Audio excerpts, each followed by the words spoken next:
Hello and welcome to the channel. Sorry for the lack of content for the last 2 weeks. Unfortunately, I got sick as a dog, lost my voice, and work has been crazy. I was also testing out bikes because I'm kind of in the market for a mid-travel trail bike to add to my collection. A kind of do-it-all bike that pedals well and still rips downhill and is super fun. I love my Evil Reckoning, but it's pretty heavy and built for the downs, not the ups.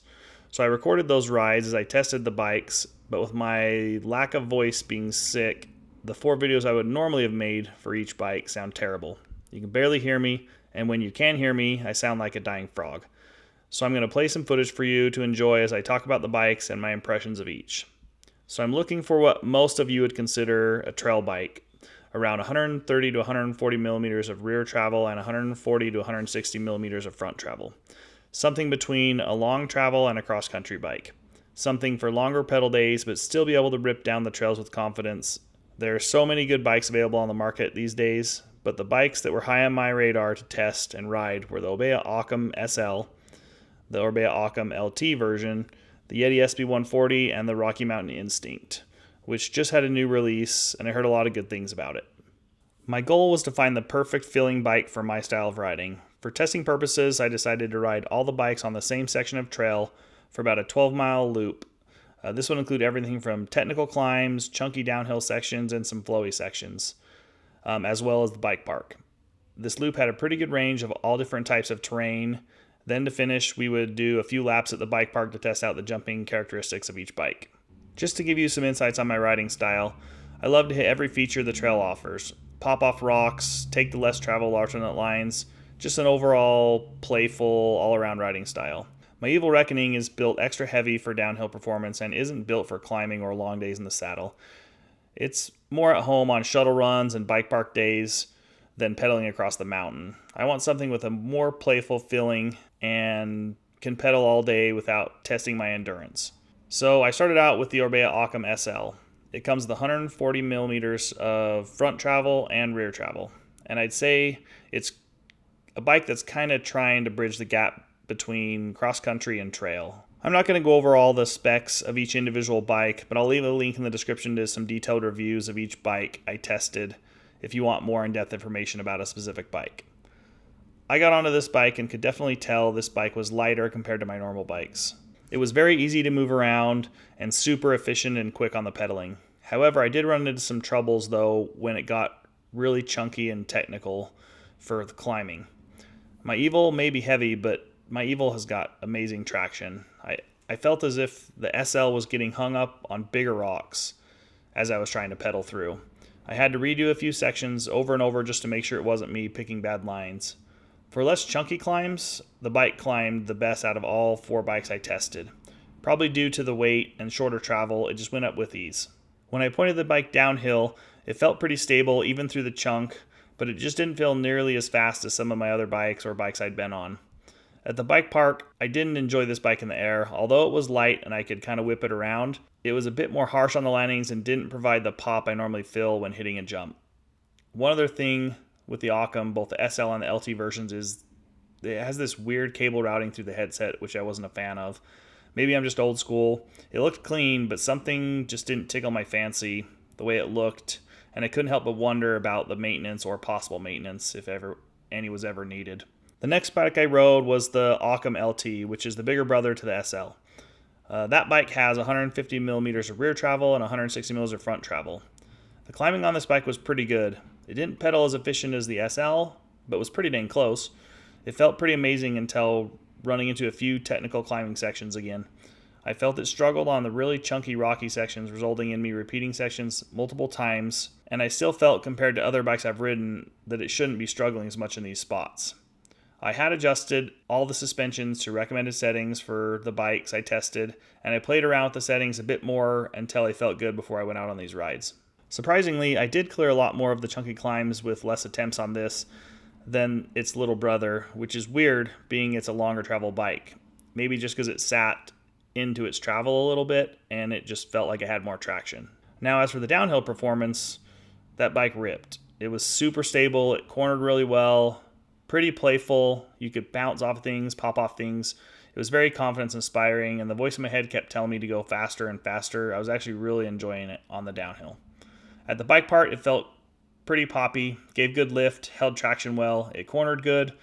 I didn't have any harsh bottom outs or anything like that when I rode, no problems whatsoever. Overall, I really liked the bike, and it was quickly rose to the top of my list. The next bike I got onto was the Rocky Mountain Instinct. It comes with 140 millimeters of rear travel and 150 millimeters of front travel. I started pedaling on this bike, and wow, that is all I have to say. It sat down in its travel just a little and was super plush and efficient. I felt as if this bike pedaled just as good as the Occam SL, even though it weighs a bit more and had longer travel. It felt a lot more like other bikes I've ridden, and I was a lot more comfortable right at the start. The traction was amazing on this bike and pedaled up anything I put in front of it. I got to some of the rocky technical climb sections and easily cleared all of them, barring the one really hard section on my first go. The one section that got me is a pretty hard section, and I don't always clear it on my Evil either. I got on and gave it another go and got right through it. The wheels felt like they were tracking so well and moving up and over rocks with ease. After that rocky section, I got to taste what I can only describe to you as probably the best cornering bike I've ever been on. This bike could tear through a corner with so much traction and speed, it really blew my mind. It didn't matter how fast I was going or what crappy loose corner I was hitting, the bike just held its line every time. I ended up getting multiple PRs in a few sections going down on this bike. As I came into some of the higher speed chunk sections, and again, the bike performed flawlessly. So stable, so confidence inspiring, and my cheeks were hurting from all the smiling I was doing. I'm pretty sure I had bugs in my grill. So I got to the bike park and I was thinking, this bike is amazing. Some other notable things, it also has a flip chip that you can adjust to 4 different settings, as well as a chip to adjust the chainstay length, and a pretty cool feature to adjust the reach forward or back depending on your setup. So I could still fine tune this bike and possibly make it feel even more amazing. I headed down for the first lap of the bike park, and words really can't express the fun I was having on this bike. It cleared all the jumps with ease, super stable, super fun, super maneuverable in the air. It made all the small pops and features so much fun. With how well the bike cornered, there were sections I normally have to kind of toss a few pedal strokes in to hold speed, but this bike, completely not necessary. This bike was ripping through corners with insane amounts of speed. It was freaking amazing. I really loved every second on this bike, and it was definitely at the top of my list. All right, and the last and final bike I was interested in was the Yeti SB140 Lunch Ride. It's an older bike. It's been around for a while, but I've heard it's a great all-rounder bike, so I wanted to give it a try. The Yeti SB140 has 140 millimeters of rear travel and 160 millimeters of front travel in the Lunch Ride version. Right out of the gate, I kind of felt like I didn't really like the positioning I was sitting on the bike. I felt like I was almost on the wrong frame size. I was on a large, and I'm 6'1", depending on if I stand up all the way or not. And per Yeti, I was on the right size frame. I moved the seat back as far as I could, which kind of helped a little bit. But the people at the shop and other people had told me that Yeti bikes, you kind of do feel like you're more over the front wheel, and it's kind of like a race bred feeling that you get used to over time. So I chalked it off to that and started riding. The Yeti felt very supportive and had really good traction on the loose, steep stuff. I felt it climbed as good as the other bikes on everything until I got to the rocky technical sections. I had a terrible time climbing the hard rocky sections.